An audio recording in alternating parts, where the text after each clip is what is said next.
Hey everyone, it's Pam from Crafts by Pam, and I'm back with another video tutorial on the Kat Scrappiness YouTube channel. Today's card features a sweet quokka that's all dressed up in his witch costume in front of a spooky haunted house.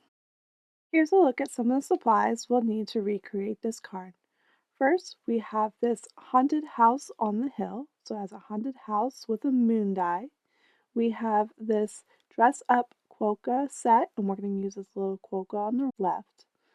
Then we have this quokka, everyday quokka, and we're going to use a little jack-o'-lantern. Next, we're going to use the witch hat from Bowie Ghosts, as well as the official Candy Inspector sentiment from the Halloween Lantern set. And then the Simple Sentiments Halloween, we're going to use two sentiments from this and use the coordinating die to cut all of them out. First, you can see I've already stamped out our sentiments. All we need to do is die cut those out. I've die cut my haunted house out of black cardstock, my moon out of yellow or a golden color cardstock, and then I cut our witch hat and I put a piece of tape on the back just to keep that buckle in so it doesn't slide out. And then I stamped and die cut our jack-o'-lantern, our official Candy Inspector sentiment, and our quokka. So we're going to go ahead and put those to the side as we start creating our background. So I have some watercolor paper from Reindeer, and we're going to use a smooth side rather than the rough side. I've got 3 Oxide inks, so I have Twisted Citron, Rustic Wilderness, and Black Soot. I'm going to start with my Twisted Citron in the upper left-hand corner of my cardstock. I'm just using a standard blending tool to go ahead and blend that onto the corner of that cardstock. I'm going to get a good amount on here. This is going to be one of 3 colors. So next we're going to move on to Rustic Wilderness and pretty much fill up the center of the panel with this color. Then we're going to go back and forth between the Twisted Citron and the Rustic Wilderness just to get a smooth transition between the two colors. And once we have a smooth transition between those two colors, we can go ahead and move on to the next color, which is Black Soot. So we're going to put this on the other side of Rustic Wilderness towards the bottom right hand corner of our card. And I'm just using a spare towel to hold my card panel so I don't get fingerprints on it. So we're going to go ahead and blend the Rustic Wilderness back with the Black Soot just to get a seamless blend between the two. And in the end, we'll have a soft gradient from that bright green down to the dark black soot. This will give us a nice spooky sky for the background of our haunted house.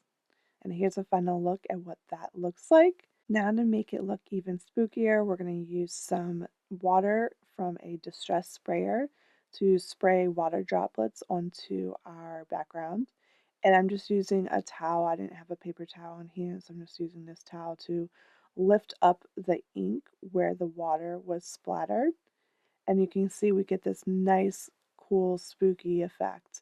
That will go great with our haunted house. Now to continue with the spookiness, I'm going to blend a little bit of that black soot on the edges of our moon just to give it a little bit of a dark appearance, but still keep it nice and bright in the center. And then we're going to cut out some yellow cardstock that matches our moon to go on the backs of the windows. I did forget to put it on the back of the door, but I fixed that after I created this video. I just didn't happen to notice till I was editing. But so we're just going to put those yellow cardstock pieces behind the windows to give our haunted house a glowing light effect. And here's a look at what that house looks like now that we have it all lit up. We can go ahead and adhere our moon to our haunted house die cut. So there's a spot for it in the upper left hand corner. I just use some liquid glue to adhere that. Next, we can go ahead and work on some Copic coloring for our stamped images. So I have our quokka here, And I'm just starting off with a darker brown, which is E55. And I'm just going around the edges of the quokka, underneath the chin, around the arms. Anywhere I think that there should be a shadow is where I'm placing the E55. So around the belly, the tail, and the bottom of the feet. And then I'm going to go in with E53 to go ahead and blend out that E55. And that's going to be our medium color. So most of our quokka is going to be colored with this. And I'm just filling in the face. And I'm leaving a little light spot in the center so that I can do our next color, which is going to be E50.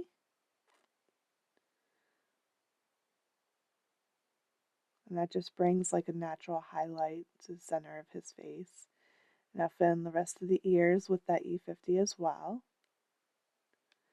And then next I can go back in with that E53 to blend out the E55 on the quokka's body. Now quokkas are interesting characters. If you don't know what they are, which I didn't at first, I had to look them up. But they're absolutely adorable. The faces on them, they're actually smiling all the time. It's absolutely adorable. I had to use this little guy in our haunted house today.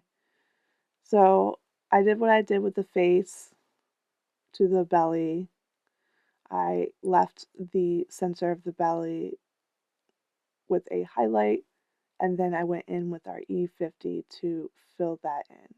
Now you're not even really going to see his belly, but if you were to see his belly, it would look nice to have a nice natural highlight there. And then I used R29 to go in and fill in his mouth with some red. And then I go in with T6 to fill in his nose.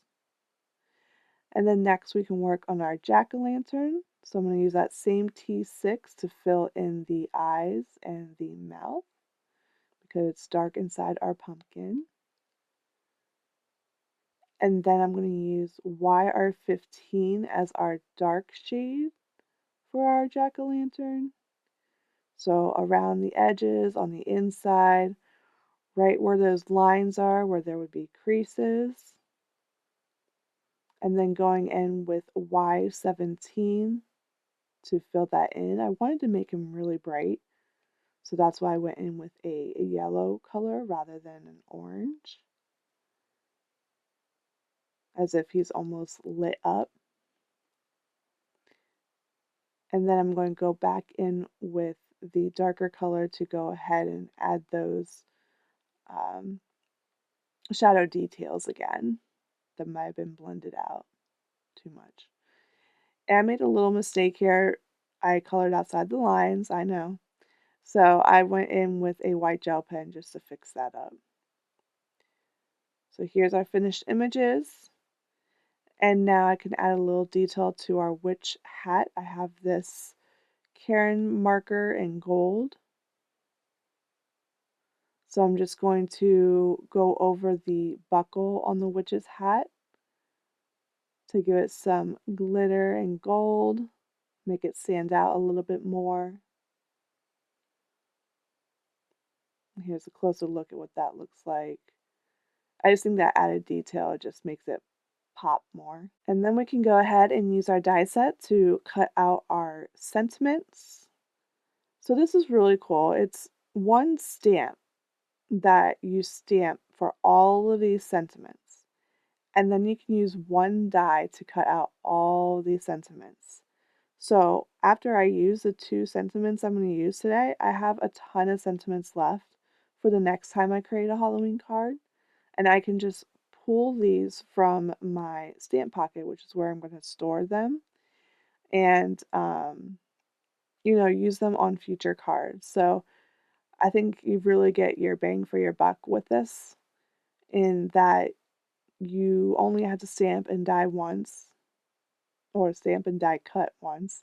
And then you get a ton of sentiments you can use in the future. So we're going to use Happy Halloween, that's wishful thinking. Just kind of bringing that pun because he's going to be wearing a witch hat. And we can go ahead and adhere our panel, or I should say our haunted house, to our card panel. And I'm just using some liquid glue adhesive just so there's room, some wiggle room in case I need to move it. But by standing up my panel this way, I can pretty much get this spot on and even onto our card panel. So you can see how cool that looks. See the spookiness that we have in our new card? I didn't have that with our other cards, so when I was making this video, I decided to add those water droplets to get that. Alright, so now we're going to adhere our witch hat to our quokka. And make sure that's on nice and good. And then we can adhere our jack-o'-lantern pumpkin, or little jack-o'-lantern trick-or-treat bag. And then our quokka is going to be ready to adhere onto our panel. And we're going to just apply some foam tape to the rest of these pieces, so to the sentiments and to our quokka. And it's just going to give some extra dimension and make our images and sentiments kind of pop against that background. So I'm going to go ahead and place our quokka in the lower right hand corner of our card.